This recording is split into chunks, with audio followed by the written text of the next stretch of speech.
Good evening, everyone, or rather, good afternoon, and good morning if you are looking at this in the morning.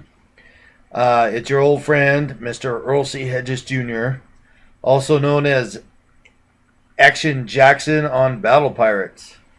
A lot of things happening. For one, I wasn't able to get to update the website because of the fact that my current class is mathematics, and they're not using any of the iPads. They're not using any of the computers or anything. It's all pen and paper or pencil and paper.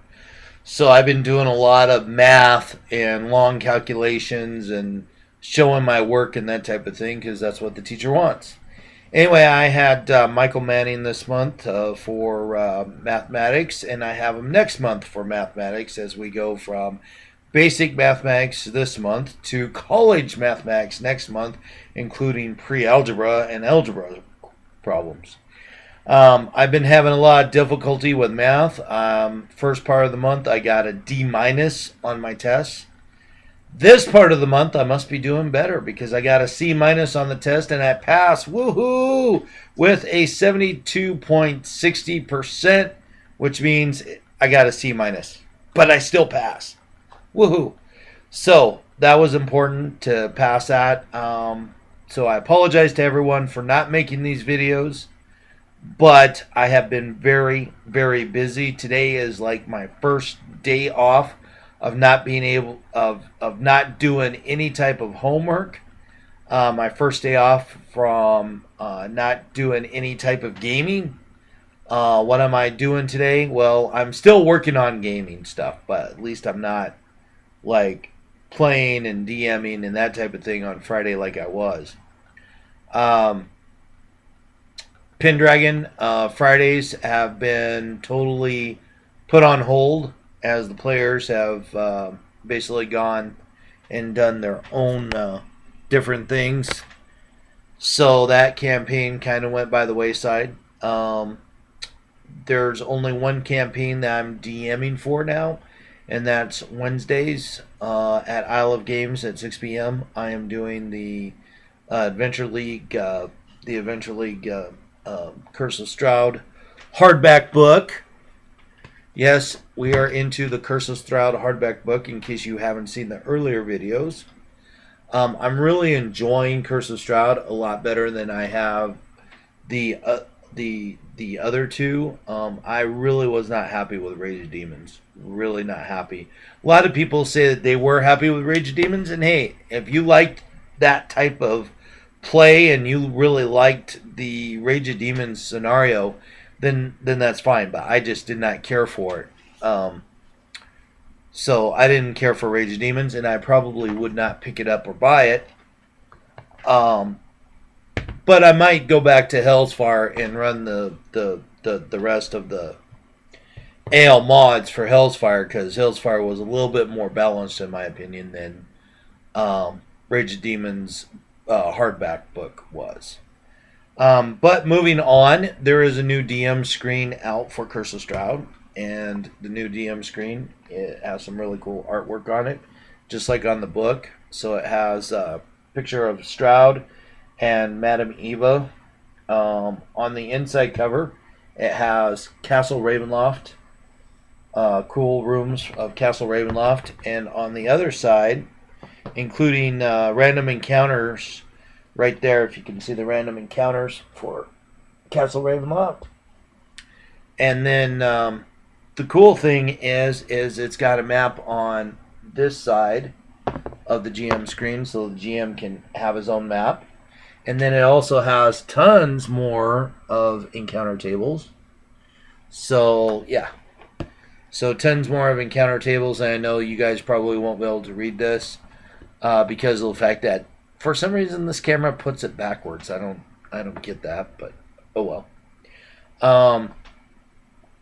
It's a backwards camera. That's what it is.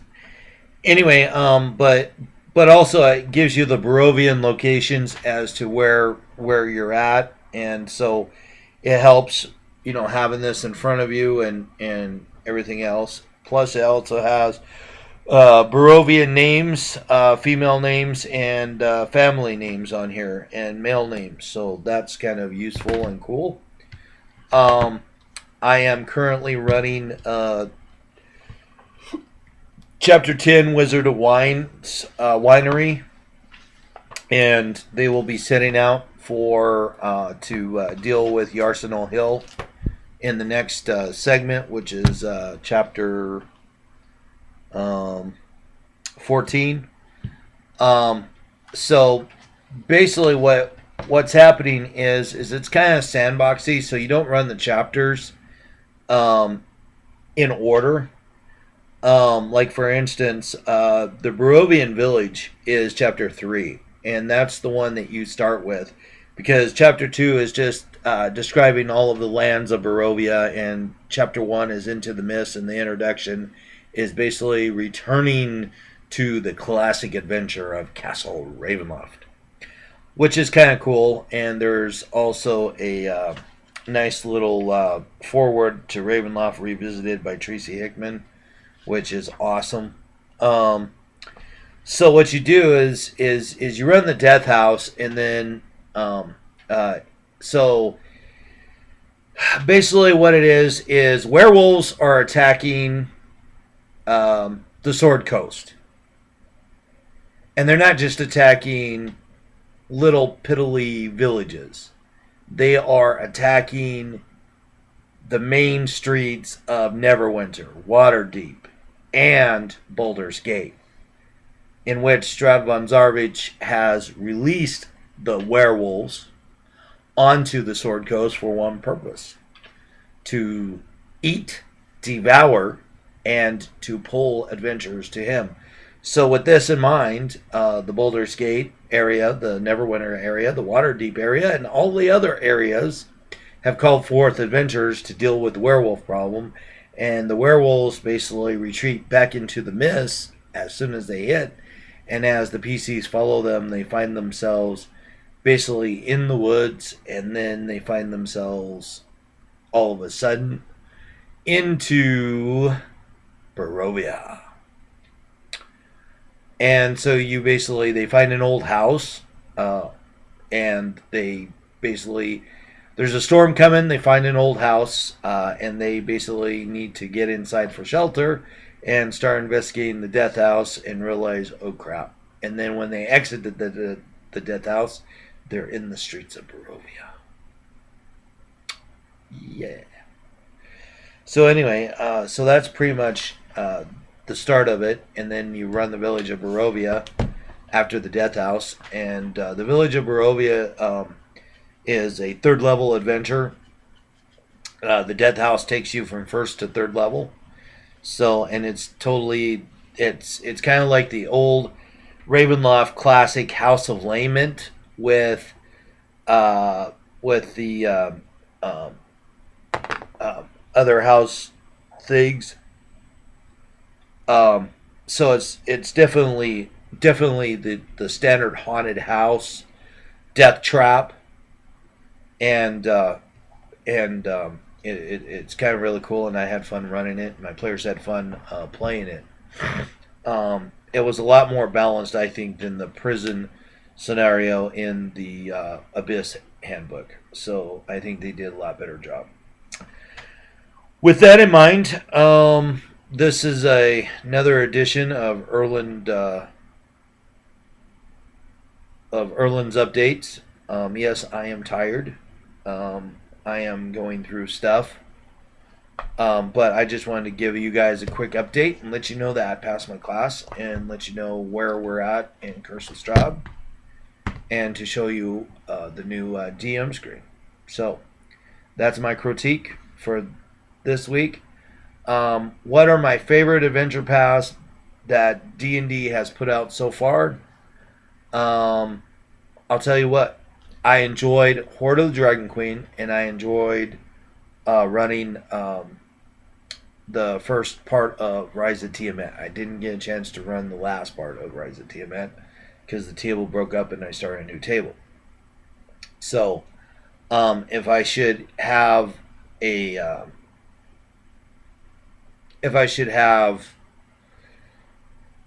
another table that wants to play through Horror of the Dragon Queen and want to play through Rise of Tiamat again, I would not be adverse to that because I enjoyed running both.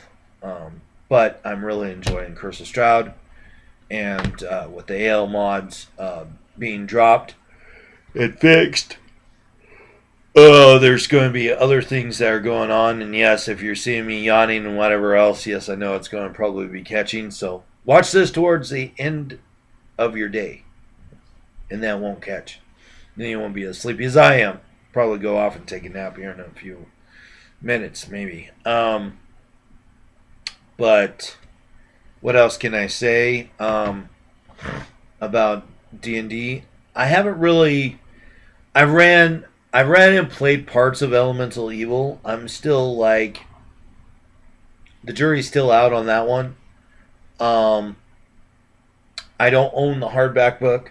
I do own the Encounters and the Elemental Evil adventures, and I ran the AL adventures, and they seem to be pretty well balanced, except for a few, except for when they ran into the fire cultists. When they ran into the fire cultists, it was TKP, totally TKP. So that was harsh, and I was mean too. So because every single priest had a fireball on them, and so I just unleashed fireballs on the entire freaking party, except for the fire Gincy that was a wizard, who basically was like, okay, well, guess what? I'm a fire Gincy, so that doesn't affect me. I'm this, so it doesn't affect me. And she took on all of these fire cultists and won. It was completely hilarious. Um, while the rest of the party just were doing their death saves. Um, um, it was quite funny. It was quite funny. In how that went. So, and it was quite harsh. It's quite harsh, but um, but I don't know. I would have to really relook at the hardback book. I know that the tables that are running at aisle only one has continued through Elemental Evil. Um, so um, it's there. My guys, I think, are ahead on Curse of Strahd than anyone else. All of the other GMs. So as far as Isle of Games goes, we have three tables running. Um, Actually, four tables right now. One, two, three, four. Yeah, four tables running Curse of Strahd. One table running the end of Elemental Evil, trying to finish that up. And then I think there's going to be some changes. My table won't change too much, but I think a couple of the other tables we're talking about doing a combination of low high for new players. So we would have one low table for players that were coming back after a long hiatus, and then we were having um, then we were having uh,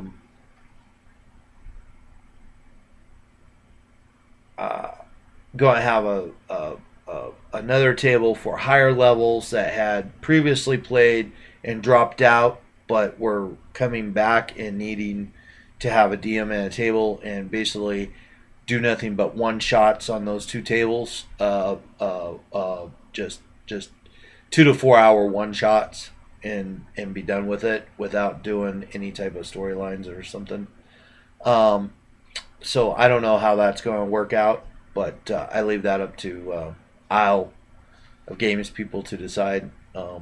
As far as my table, I'm pretty much happy with just running Curse of Strahd, and so my table will be run through Curse of Strahd for quite some time, and I'm planning out my encounters and doing things, and reading through Yarsenal Hill and reading through some of the others, and plotting out the village of Kresk, as well as some of the events that will take place when they return to Valiki. So it's kind of nice, and I like that they kept a lot of the that they kept a lot of the villages in Barovia. They kept Veliki, they kept Kresk, they kept the village of Barovia. Pretty much it was as is. Nothing really changed there except for some of the motivations. One of the big changes was Donovich's son was actually transformed into a vampire spawn this time around. Instead of being killed by bandits or anything, he was basically killed by Stroud himself and was sucked dry and transformed into a vampire spawn, so he could forever basically defile the church there in Barovia, and haunt Donovich and try to trick him into revealing where the holy symbol of the Ravenkin was so he could take it to Stroud. And he never did. And it ended up on the PC Cleric, which was cool. So, that was there. So, anyway, to make long story short, it's been 15 minutes. I don't want to really take up a whole lot of time. Actually, it's going on almost 17 minutes. So, of my rhetoric. So, I am going to get back to what I was doing, but I just wanted to give you an update that I'm well and I did good in school. I didn't make an A this month, but you know what? I got a minus C, and I'm happy with that, 72.60%. And I'm having fun with Curse of Stroud once a week, and I'm happy. So anyway, you guys have a great day, and God bless. Bye.